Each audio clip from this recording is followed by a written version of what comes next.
Natatawa ako dito sa nag-comment sa last video. Parang galit, sabi niya.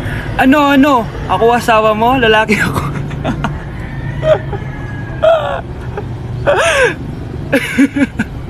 Ba't parang galit ka? Ano bang kasalanan ko? Alam nyo, yung mga lalaki dyan, umilag na lang kayo. Pero kung kinilig din kayo, wala na akong magagawa doon. Ice, pinapakilig mo lang para ma-like ang video mo. Ate, hindi ako nagpapakilig para sa likes. Nagpapakilig ako para sumaya kayong mga viewers ko. Tsaka kung ano man ang pinagdadaanan nyo, gumaan man lang ang araw nyo. So kung ayaw nyong i-like, okay lang, hindi ko naman kayo pinipilit. So kung ila-like mo, edi like na din kita. Crush reveal. Okay, sige. Dahil gustong gusto nyo talaga malaman kung sino yung crush ko, sige, magbibigay na ako ng pangalan. Handa na ba kayo? Okay, ganito. I-search nyo ha. Punta ka sa may search button, tapos may makikita kayong parang bar doon. I-click nyo yun, tapos i-enter mo yung pangalan mo. Kinikilig siya!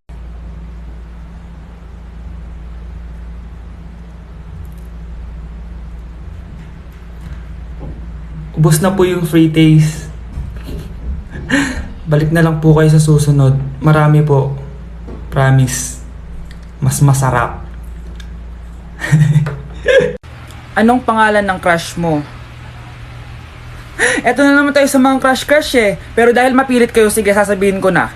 Ang pangalan ng crush ko ay... Joke lang. Ba't tinatanong sa akin ang pangalan ng crush ko? Bakit? Di mo ba alam pangalan mo? Kuya, kung di ka man po magkakajowa this year, sana hanggang... Aba? Gusto mo matoktok? Ha? Ano? Ako lang? Sana ikaw din. Damay-damay na to. Ako na lang jowain mo.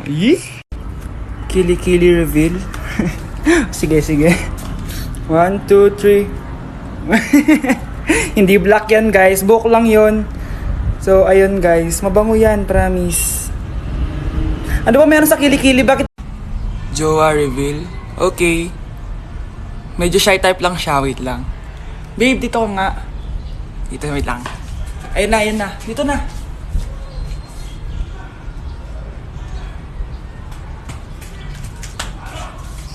Naghintay ka ba?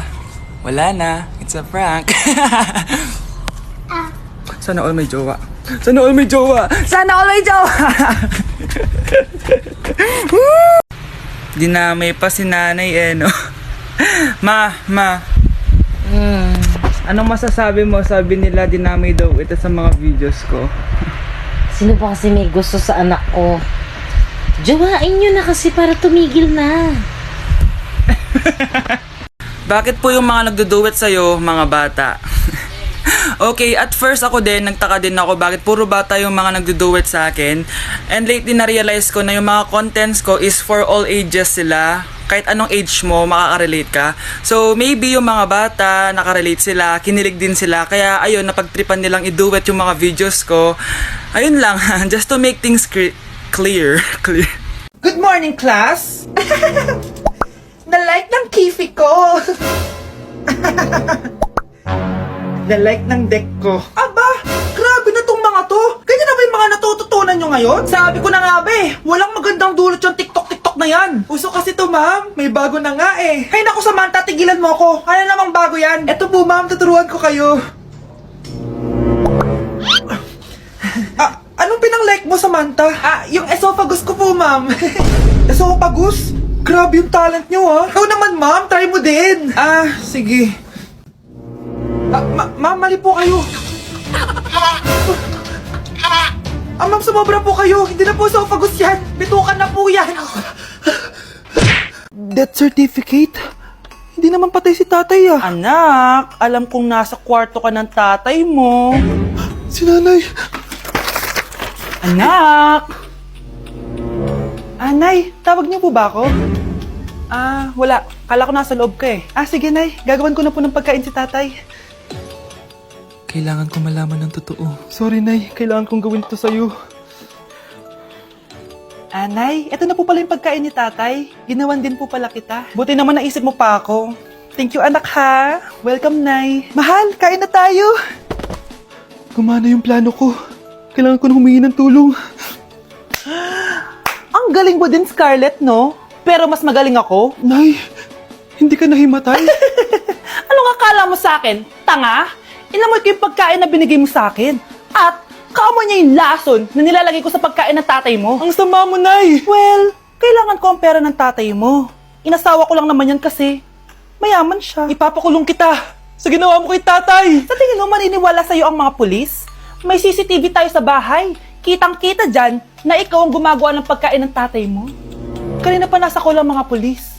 At naririnig nila lahat ng sinasabi mo. Mga pulis! Nasaan na siya? Nakakatakot! Matalino ako, Scarlett. Alam kong gagawin mo yan. Binayaran ko ang mga pulis para din nila kulihin. Pera-pera lang. Walang iya ka talaga, Nay! Mama ka na sa akin. Italin nyo na yan. At siguraduhin yung hindi makakatakas yan. Ano? Itatali! Hindi! Shh, Scarlett. Tatakas kita, ha? Alam ko lahat ng baho ng nanay mo. Tita, Scarlett, may kausap ka ba?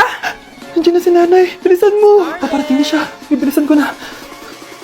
Guys, di ba gumawa ako ng content na POV, bumalik ka sa 2020? Tapos may nag-comment, 9/10 wala sa dating bahay. Hello, bakit hindi 10 out of 10? Hindi ako makakatulog niyan. O sige na, tara, punta tayo sa dati naming bahay. Kung hindi nyo alam guys, lumipat kami dito sa bago naming bahay noong 2023 pa. Tapos ang dami naghahanap ng dating background ko, which is yung dati naming bahay. So ngayon pupunta tayo doon and excited ako kasi feel ko manonostalgia ako. So guys, papunta na kami, kasama ko sila Mami and si Hailey. Excited na ako guys! Guys, malapit na tayo. Wala, dami nagbago. Guys, nandito na tayo.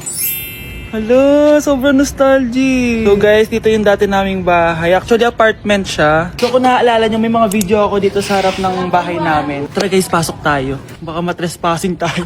Guys, oh, naalala nyo ba to? Nung pandemic days, dito palagi ako nagbi-video-video. Pre, may mission tayo.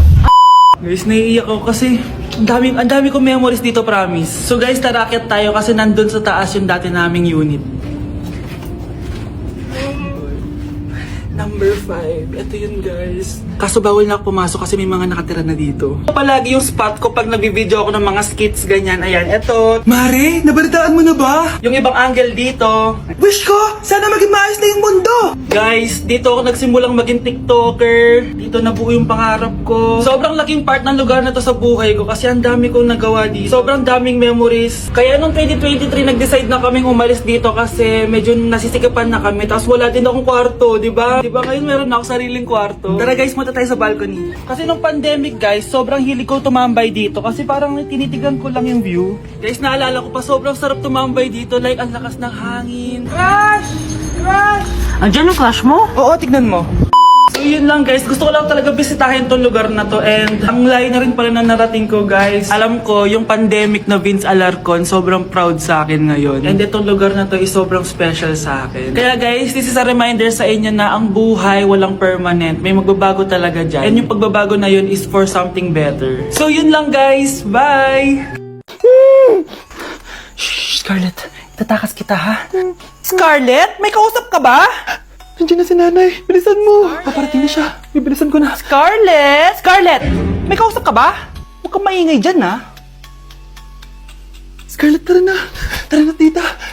Tita, buti na lang dumating ka. Hindi ko na kaya mga pinagagawa ni nanay. Hi, Scarlett! Nay, Napakahayap mo, Susan! Oo, hayop ako. At least madaming pera. huwag kang mag-alala. Hindi kita sasaktan. Ha? Hindi ko na din kaya mga pinagagawa sa akin ni Susan. At ikaw, Scarlett, ipapakain ko sa'yo yung lason na binigay mo sa akin. Nay, wag po. Halika. Isubo mo tong lason. Ito'y nararapat sa'yo para mawala ka na sa mundo. Itigil mo na yan, Susan. Totoo ba ito nakikita ko? Buhay ka, tay. Oo, buhay na buhay. Paano nangyari yun?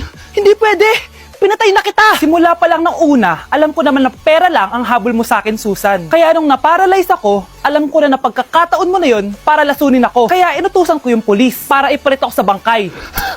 Hawak ko din dito yung mga papeles na magpapatunay na ninanakawan mo ako ng pera. Sumama ka sa akin sa presinto. Tandaan nyo to! Hindi ba ako tapos? Anak, sorry. Kinailangan ko magtago sa'yo. Okay lang, tay. Ang importante, buhay ka.